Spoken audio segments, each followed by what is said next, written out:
सभी महापुरुषों को नमन करते हुए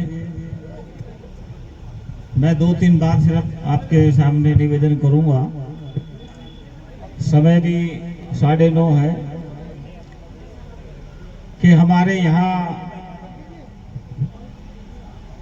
महापुरुषों की जयंती और खासकर बाबा साहब की जयंती किस प्रकार मनाई जाती है, उसके अलग अलग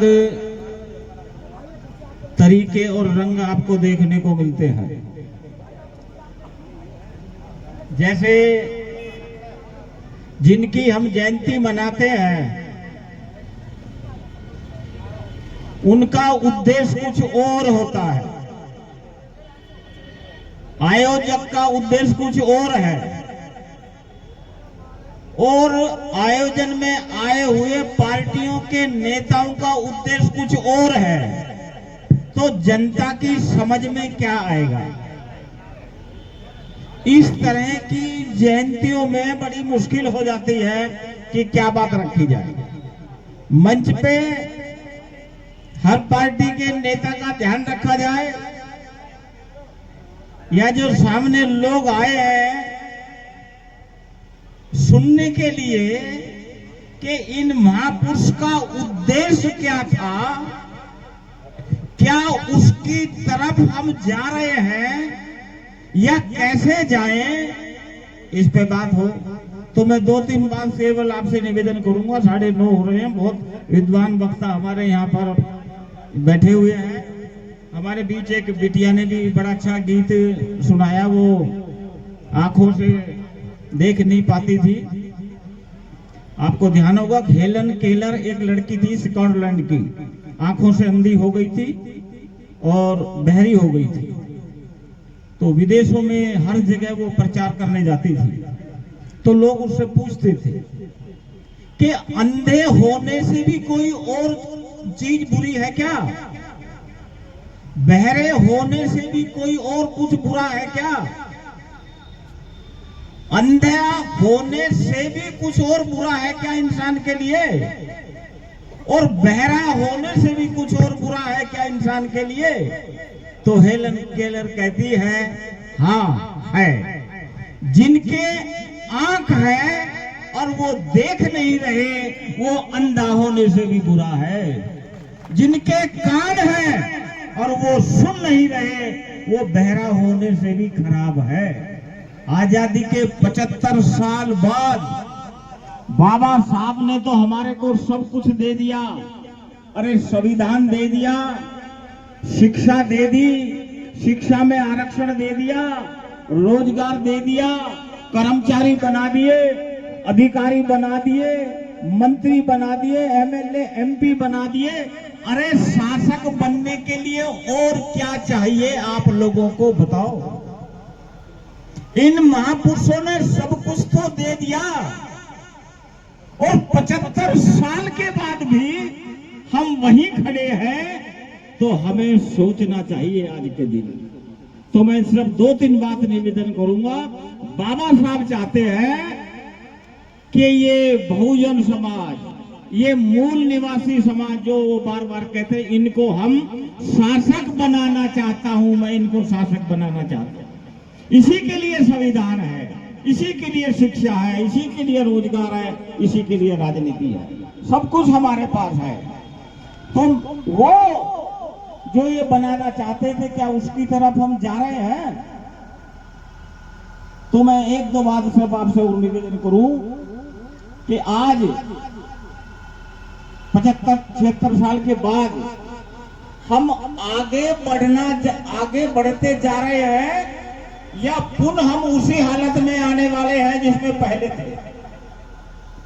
जब रोजगार खत्म, अभी एक बड़ी अच्छी बात वो करी थी, केवल रोजगार ही तो था आपके पास, और क्या था? क्या जमींदार हो आप? क्या फैक्ट्री वाले हो? क्या बहुत बड़े लॉयर हो या डॉक्टर हो, वकील हो? या हम यूं कहें कि 1950 से पहले हमारे दादा दादी नाना नानी एमए पीएचडी क्यों नहीं हुए? जमींदार क्यों नहीं थे? फैक्ट्री वाले क्यों नहीं थे? उद्योगपति क्यों नहीं थे? इसलिए नहीं थे 50 से पहले जो संविधान था उसमें आपको शिक्षा का राइट नहीं था, उसको जमीन का राइट आपको नहीं था। आपके घर जंगल में दूर थे, गंदी बस्तियों में थे, गंदे नालों में थे। कारण उस समय का मनुस्मृति का संविधान था 1950 से पहले। हमको रोटी अच्छे खाने का राइट नहीं था उस संविधान के तहत, हमें अच्छे कपड़े पहनने का राइट नहीं था उस संविधान के तहत। हमारे पास इसलिए आज तक भी कुछ नहीं है। अगर उन्हें मिला होता तो उस संविधान ने नहीं दिया, जिस संविधान को मनुस्मृति कहते हैं, जिसको बाबा साहब ने 1927 में 25 दिसंबर को दार्शन उसको जलाया। और फिर बाबा साहब ने जलाया ही नहीं, आपको नया संविधान इस देश को दिया 1950 से। वो संविधान एक, उससे पहले का संविधान था और आज दूसरा संविधान है। उस संविधान के कारण ही हमें शिक्षा का अधिकार मिला, उस संविधान के कारण ही रोजगार का अधिकार मिला, उस संविधान के कारण ही राजनीति में हमारे को हिस्सेदारी मिली, उस संविधान के कारण ही अच्छे कपड़े बोलने का सारा अधिकार, रक्षा सुरक्षा, मकान, जमीन इस 1950 के बाद के संविधान के तहत मिला है। ये संविधान ही हमारे सभी महापुरुषों के संघर्ष का परिणाम है। इसे बचा लोगे, इसे रख लोगे, इसे संभाल लोगे, इसे जान लोगे तो अपना सब कुछ बना लोगे और आने वाले समय में शासक बन जाओगे। आज की डेट में जिनका शासन है, अभी 2 चुनाव ही हुए हैं, 2 अभी तो 5 तरीके भी और है, 5 जगह चुनाव और है, 5 डेट अभी और है, 2 ही है अभी, ठीक है। और जिनकी सत्ता है वो इस संविधान को बदलने जा रहे हैं, डिक्लेयर कर करके कह रहे हैं हम संविधान को बदलेंगे। जिसके आधार पर आपको मिला वो संविधान खतरे में है तो क्या करोगे? रोजगार जा चुके हैं, लोकतंत्र खतरे में, पार्लियामेंट का हिसाब देखो, जो हमारे प्रतिनिधि, विपक्ष का जो प्रतिनिधि होता है वो जनता की बात करेगा। क्या पार्लियामेंट में लोकतंत्र है? विपक्ष की पार्टियों को कोई बोलने दे रहा है? उनके मुख्यमंत्रियों को जेल में, तो हमारी आपकी क्या औकात है? ये देखिएगा। तो आज लोकतंत्र बचाने की जिम्मेदारी बहुजन समाज की, संविधान को बचाने की जिम्मेदारी बहुजन समाज की। और इस आजादी और एकता, जो हमारी एकता बाबा साहब ने बनाई, अरे शिक्षा का अधिकार एकता पैदा करता है। जब स्कूल में सारे लोग बैठेंगे, SC ST OBC माइनॉरिटी के, सवर्ण के, उनमें एकता पैदा होगी।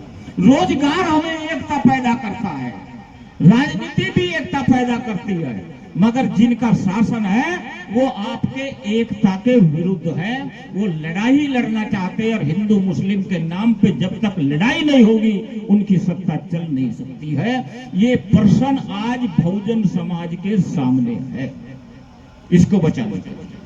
तो साथियों, इस हालत में क्या करें?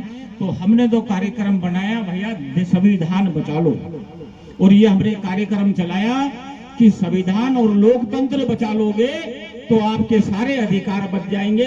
इसके लिए एक काम तो ये करना है कि वर्तमान में जिसका केंद्र पे सत्ता है उसको एक भी वोट हमारी नहीं जानी चाहिए, उसको हर हालत में हमने हराना होगा देश के सब क्षेत्रों में। ये काम करना होगा। दूसरा काम हमें ये करना होगा कि जो हमारी SC ST OBC माइनॉरिटी जितनी भी ये जातियां हैं, ये जातियां हमारी मूल पहचान नहीं है, ये हमारे को आर्य ब्राह्मणों के द्वारा दी गई गालियां है। इन गालियों को कब तक छाती और कमर पे लगा के रखना चाहोगे? इन अपमान सूचक जाति शब्दों को क्या हम आने वाली संतान की छाती और कमर पे भी लगा के छोड़कर जाना चाहते हैं या हटाना चाहते हैं? जाति खत्म करे बिना आप कुछ भी प्राप्त नहीं कर सकते। कहते हैं कि ये देश कृषि प्रधान है, मगर कैसा कृषि प्रधान है? थोड़ा सा। अरे ये देश तो जाति प्रधान है। जाति हर जगह मिलेगी आपको, गांव से लेकर राष्ट्रपति भवन तक। हमारी और समस्या नहीं है, जाति ही समस्या है, और जाति उन्होंने दी है। कैसे खत्म करोगे? इसे खत्म करे बिना जो बाबा साहब ने भी लिखा, जाति का विनाश करो। जाति का विनाश पहली चीज होगी। सब कुछ बच सकता है। तो फूले जी ने जो सूत्र दिया है, बस वो बात कह के मैं अपनी बात खत्म करूंगा। फूले जी ने बताया, अगर आपने गुलामगिरी पढ़ी होगी, गुलामगिरी, फूले साहब जी, गुलामगिरी की शुरुआत फूले साहब होमर से करते हैं। होमर कवि है, कहां का? ग्रीक का, यूनान का। क्या कहता है? फूले जी ने उससे शुरू क्यों करी?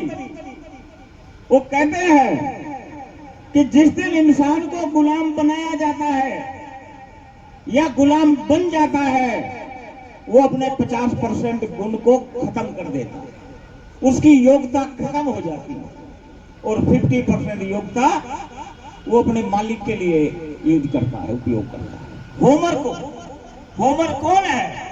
होमर कहता है, यूनान में यहां भी लागू होता है क्या, कि जितने भी धर्मशास्त्र लिखे गए हैं सारे राजाओं के फेवर में है, और जनता को धर्म पर मन मिटने के लिए तैयार करे गए हैं। जनता को धर्म पर मन मिटने के लिए, जनता को अपने अधिकारों के लिए मर मिटने के लिए तैयार नहीं करे। जनता को धर्म पर और धर्म राजा के फेवर में है।